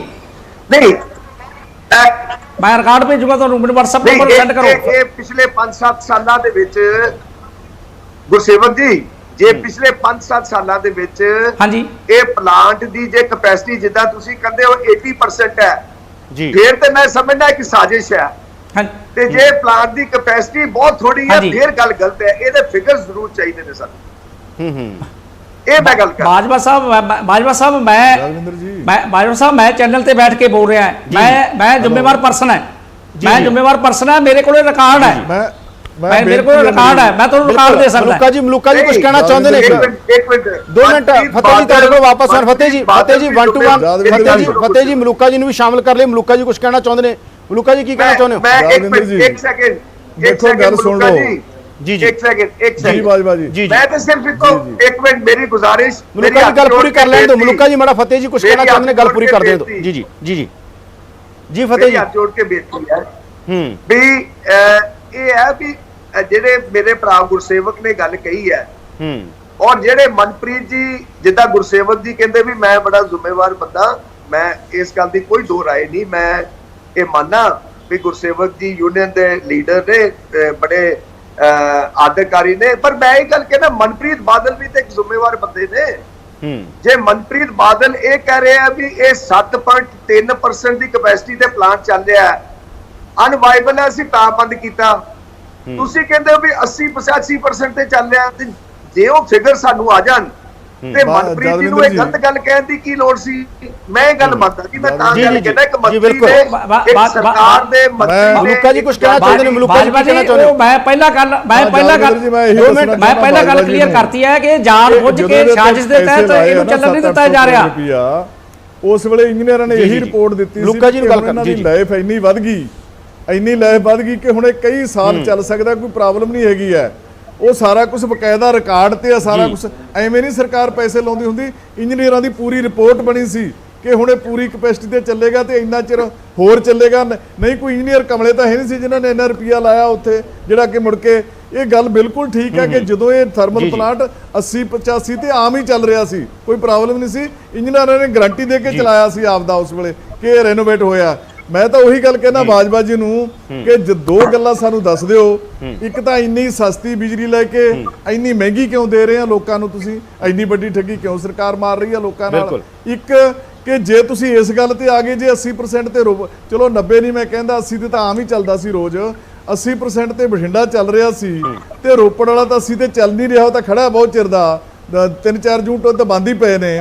ਫਿਰ ਕੀ ਬਾਜਵਾ ਜੀ ਇਹ ਸੱਚ ਦੱਸਣਗੇ ਕਿ ਇਹਨਾਂ ਦੀ ਵੀ ਤਿਆਰੀ ਆ ਅਗਲੀ ਫਿਰ ਤੇ ਕੀ ਜੇ ਬੰਦਾ ਬੁੱਢਾ ਹੋ ਜੇ ਸਾਰੀ ਉਮਰ, ਇੱਕ ਮਿੰਟ ਯਾਦਵਿੰਦਰ ਜੀ, ਜੇ ਕੋਈ ਬੰਦਾ ਬੁੱਢਾ ਹੋ ਜੇ ਸਾਰੀ ਉਮਰ ਉਹਨੇ ਕਮਾਈ ਕੀਤੀ ਹੋਵੇ ਘਰ ਦੀ ਖਾਤਰ, ਫਿਰ ਬੁਢਾਪੇ ਵੇਲੇ ਉਹਨੂੰ ਘਰੋਂ ਤਾਂ ਨਹੀਂ ਨਾ ਕੱਢ ਦੇਈਦਾ ਕਿਸੇ ਵੇਲੇ ਵੀ ਉਹਨੂੰ ਘਰੋਂ ਹੀ ਕੱਢ ਦਈਏ, ਹੁਣ ਬੁੱਢਾ ਇਹ ਤਾਂ ਕਮਾਈ ਦੇਣੋਂ ਹਟ ਗਿਆ। ਸੋ ਇਸ ਕਰਕੇ ਥਰਮਲ ਸਹੀ ਚੱਲ ਰਿਹਾ ਸੀ, ਵੇਚਣ ਦੀ ਕੀ ਮਜਬੂਰੀ ਹੈ ਉਹ ਤਾਂ ਖਜ਼ਾਨਾ ਮੰਤਰੀ ਜੀ ਜਾਣਦੇ ਨੇ ਜਾਂ ਸਰਕਾਰ ਜਾਣਦੀ ਹੈ। ਆਰਾਮ ਕਰਨ ਲਈ ਕਹਿ ਰਿਹਾ। ਬਿਲਕੁਲ ਹੁਣ ਡਿਬੇਟ ਮਲੂਕਾ ਜੀ ਟਾਈਮ ਨਹੀਂ ਸੀ, ਮਲੂਕਾ ਜੀ ਟਾਈਮ ਨਹੀਂ ਸੀ, ਥਰਮਲ ਉਹਨਾਂ ਦਾ ਕੀ ਕਰੋਗੇ? ਰੋਪੜ ਦੇ 4 ਜੂਨ ਕਹਿ ਰਿਹਾ ਕਿ ਬਾਕੀਆਂ ਦੀ ਪਾਵਰ ਹੈਗੀ ਆ, ਹਾਲਾਂਕਿ ਚੱਲਦੀ ਰਹਿਣੀ ਹੈ ਚਰਚਾ ਕਿਉਂਕਿ ਆਉਣ ਵਾਲੇ ਦਿਨਾਂ 'ਚ ਵੀ ਤੇ ਸਿਆਸਤ ਹੋਏਗੀ। ਫਤਿਹ ਜੀ ਸਾਡੇ ਕੋਲ ਟਾਈਮ ਜੀ ਫਤਿਹ ਜੀ ਸਾਡੇ ਕੋਲ ਟਾਈਮ ਇੰਨਾ ਹੀ ਸੀ, ਮਲੂਕਾ ਜੀ ਸਾਡੇ ਕੋਲ ਇੰਨਾ ਹੀ ਟਾਈਮ ਸੀ। ਗੁਰਸੇਵਕ ਜੀ ਤੁਹਾਡਾ ਵੀ ਧੰਨਵਾਦ, ਮਲੂਕਾ ਜੀ ਧੰਨਵਾਦ, ਫਤਿਹ ਜੀ ਧੰਨਵਾਦ ਇਸ ਚਰਚਾ ਸ਼ਾਮਲ ਹੋਣ ਦੇ ਲਈ। ਤਾਂ ਮਸਲਾ ਇਹੀ ਹੈ ਯੂਨੀਅਨ ਦਾ ਇੱਕ ਆਪਣਾ ਪੱਖ ਔਰ ਅਕਾਲੀ ਦਲ ਲਗਾਤਾਰ ਇਹ ਕਹਿ ਰਿਹਾ ਕਿ ਜਾਣਬੁੱਝ ਕੇ ਇਹਨੂੰ ਬੰਦ ਕੀਤਾ ਗਿਆ, ਕਾਂਗਰਸ ਕਹਿ ਰਹੀ ਹੈ ਕਿ ਨਹੀਂ ਅਸੀਂ ਇਹ ਅਨਵਾਈਬਲ ਨਹੀਂ ਸੀਗਾ, ਇਹਦੀ ਲੋੜ ਨਹੀਂ ਸੀ, ਹੁਣ ਅਸੀਂ ਇੱਥੇ ਕੋਈ ਹੋਰ ਇਨਵੈਸਟਮੈਂਟ ਕਰਾਂਗੇ, ਇਹ ਦਲੀਲ ਕਾਂਗਰਸ ਦੇ ਰਹੀ ਹੈ। ਦੇਖਦੇ ਹਾਂ ਹੁਣ ਆਉਣ ਵਾਲੇ ਦਿਨਾਂ 'ਚ ਥਰਮਲ ਦੀ ਰਾਜਨੀਤੀ ਕਿੰਨੇ ਦਿਨ ਚੱਲਦੀ ਹੈ। ਤੁਸੀਂ ਦੇਖ ਰਹੇ ਸੀ ਪ੍ਰਾਈਮ ਟਾਈਮ, ਅੱਗੇ ਦੇਖੋ ਦੇਸ਼ ਦੁਨੀਆ ਦੀਆਂ ਵੱਡੀਆਂ ਖਬਰਾਂ।